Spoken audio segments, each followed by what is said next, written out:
Buenos días, Om Namaste. Hoy quería compartir con vosotros el concepto de pranayama, el control de la energía vital, tal y como se define en el Bhagavad Gita y en la filosofía del yoga. El objetivo del pranayama no es otro que controlar el prana, la fuerza vital de todo ser. Os leo un comentario de Swami Sivananda. Algunos yogis practican la inhalación, algunos practican la exhalación y otros la retención de la respiración. Eso es pranayama. Tanto en el Bhagavad Gita como en la filosofía del yoga, pranayama hace referencia al control de la energía vital, puraka, rechaka y kumbhaka.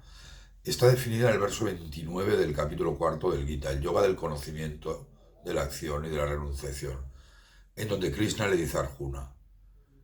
Otros, absortos en las prácticas de control de la energía vital, pranayama, sacrifican lo externo, el prana, en lo interno, apana, y lo interno en lo externo, o controlar el flujo de esta energía vital interna y externa.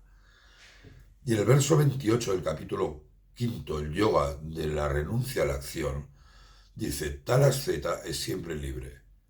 Después de sellar los contactos sensoriales externos, se sienta con la mirada fija entre las cejas, respirando por las fosas nasales, igualmente expirando e inspirando, manteniendo controlados sus sentidos, su mente y su razón, liberándose del deseo, del miedo y de la ira, y determinado en alcanzar la libertad.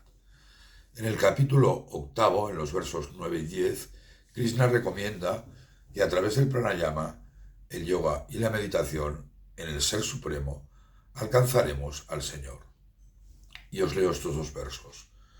Dios es omnisciente, el más antiguo, el controlador, más sutil que lo más sutil, el soporte de todo y el poseedor de una forma divina inconcebible. Él es más brillante que el sol y está más allá de toda la oscuridad de la ignorancia. Aquel que en el momento de la muerte, con la mente inmóvil, lograda por la práctica del yoga, fija el prana entre las cejas y recuerda constantemente al Divino Señor con gran devoción, ciertamente lo alcanza. Pranayana, por otra parte, es también el cuarto de los 8 pasos del Raja Yoga, yamas, niyamas, asana, pranayama, pratyahara, dharana, dhyana y samadhi. Os leo un comentario de Swami Vivekananda sobre el Raja Yoga y el pranayama. El Raja Yoga se adapta a cualquier investigador, creyente o no creyente, siendo el verdadero instrumento de la investigación religiosa.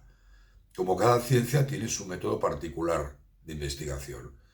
Este Raja Yoga es el método de la religión. Las partes principales son el pranayama, la concentración y la meditación.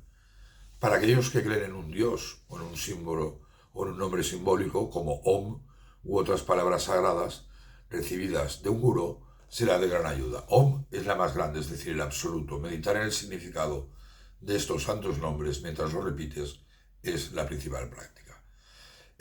Si puedes, ayúdame a difundir este conocimiento del Bhagavad Gita, suscribiéndote a este canal de YouTube y compartiendo con quien quieras este vídeo. Muchísimas gracias. Om Namaste.